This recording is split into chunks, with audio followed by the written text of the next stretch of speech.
This is the story of how I disrespected the ocean and led me and my good friend Chad underwater and at the risk of hypothermia. We were camped out in the Oregon Dunes National Recreation Area near Coos Bay for a week of riding dirt bikes and four-wheelers. This playground of sand exists alongside a strip of the Oregon coastline that is legal to drive on, provided you can get your four-wheel drive vehicle through the soft sand to the beach. Now, as much fun as it is to rip across the sand on high-powered dirt bikes, I wanted to try something new on this trip. To venture beyond the beach and experience the open ocean.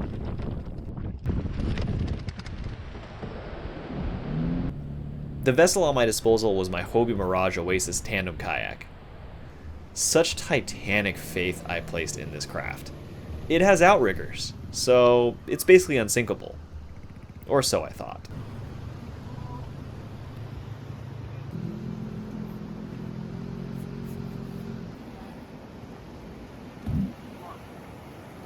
You'll want them on the pedals, probably. You got a champagne bottle?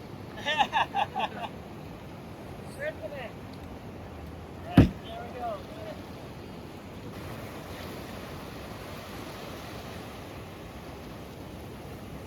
I'm in.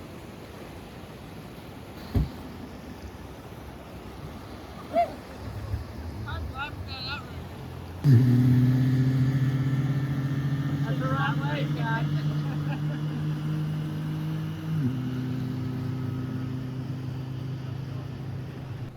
After our shakedown excursion on a lazy river the day before, my first mate Chadwick and I were confident enough to face the seas. So we pushed out into the salt in a semi-sheltered miniature lagoon of sorts, and as you can see, it went pretty great.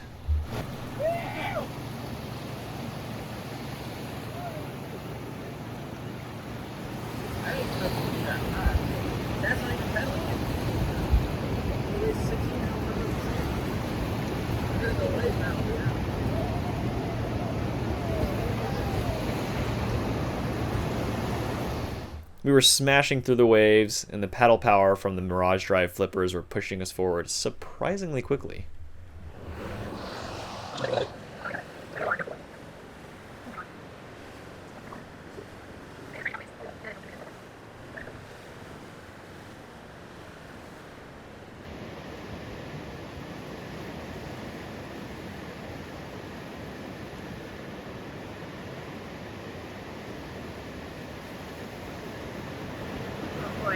Don't get sight on.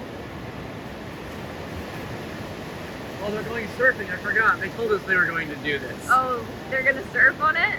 Back? They're trying to, but it's not. Maybe it's hard. Just get their feet moving, like.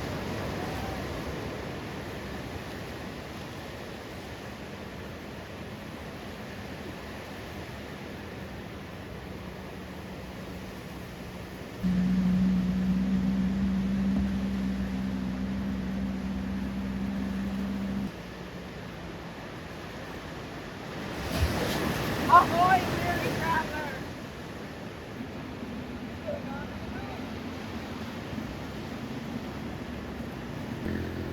Amateur sailors, they don't even have a bow rope. How am I supposed to hold it? And then back to shore. No drama, and spirits were high. But our bodies were pretty chilly. Oh, now you come back. Alright, who's next? You guys were almost out. Well, it's fine. It's just the Oregon coast is very cold. I hit like 5 times. Then he goes once. He's like, it's cold. I'm like, I'm fucking drenched already. I mean, if we get past the waves, it'll be on the calm water.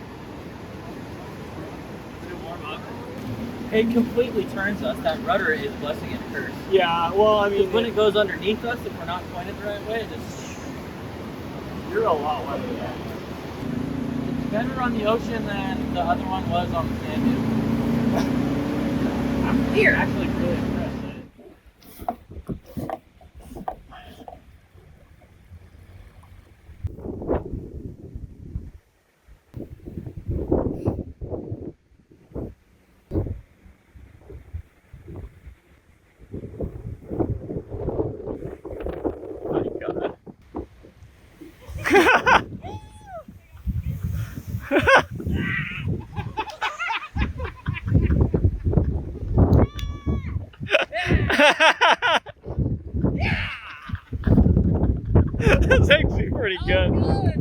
That worked so much better than I thought it would.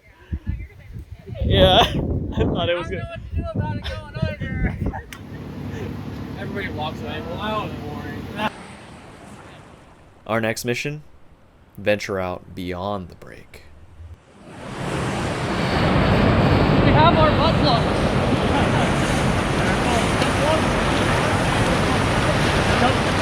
Cover plugs?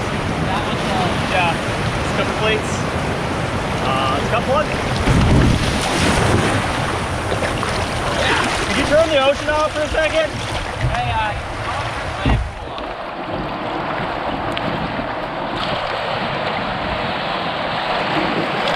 Alright, water is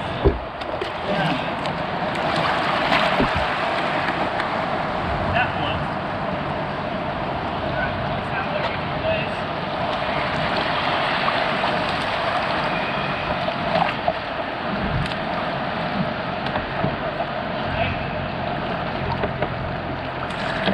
Mark loaded.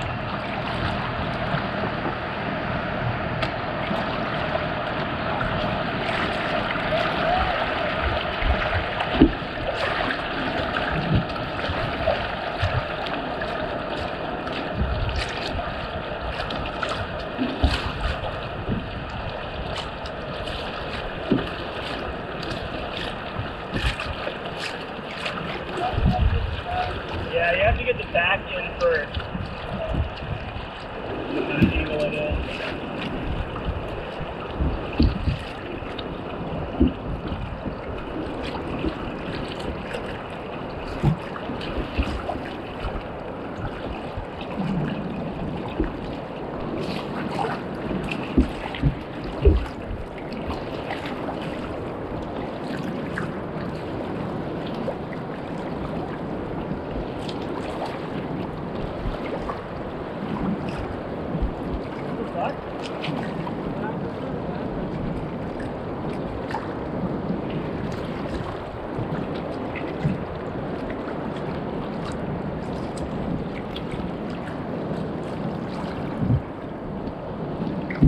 Oh, you're in backwards?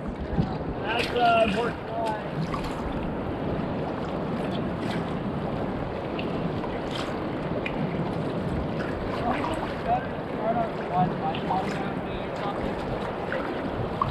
I don't know, man.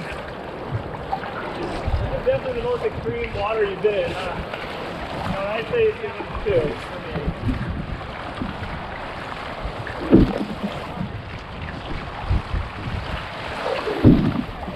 It is.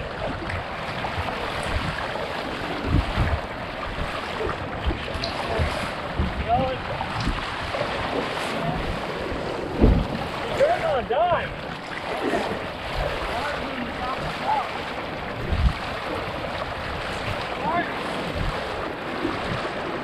Hi. Oh, we got it. Oh, shit!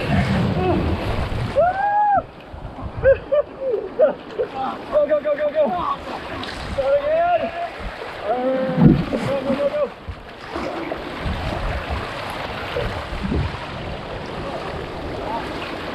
We're out here.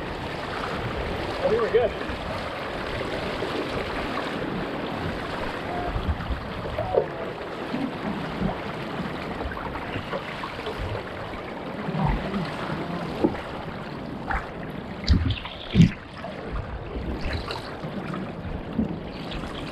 Yeah, we're good now. Oh, shit. Yeah, I told you. And lovers. It was almost too easy. It only took us 3 minutes from launching at the beach to paddle past the break and into the calm, open ocean. It was shocking how calm and serene it was out there. The contrast between the loud, turbulent beach and the still and silent seas was surreal. This would be my very first time out on open ocean in my life. 3.7 miles per hour. This thing cruises at about 5 out on flat water going. And that's what the max speed. So we're going out. definitely moving out. 4.5. Oh, hard thing. This is it.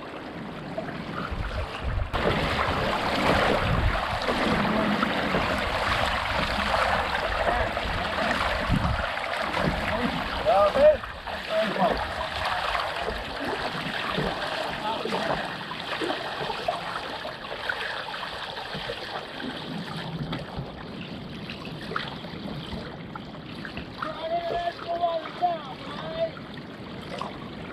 Yeah.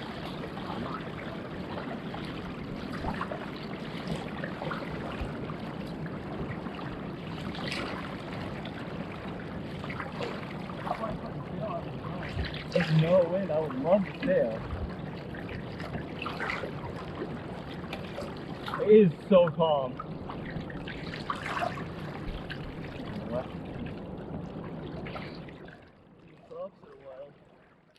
We could have hung out there for a while, but instead I took this crappy vertical video and we headed back to shore.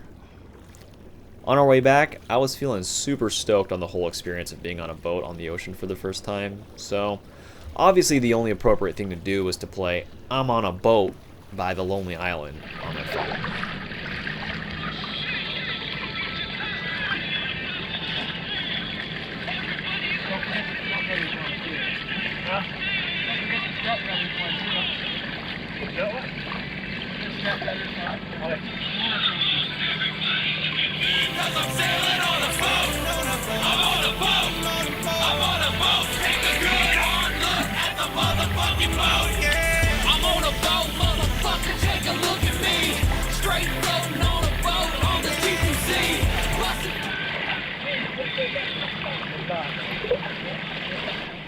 It was at this point, we were far too relaxed.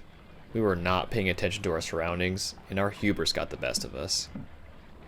Chad was the first to hear Poseidon strike from behind, but it was too late. Oh, shit!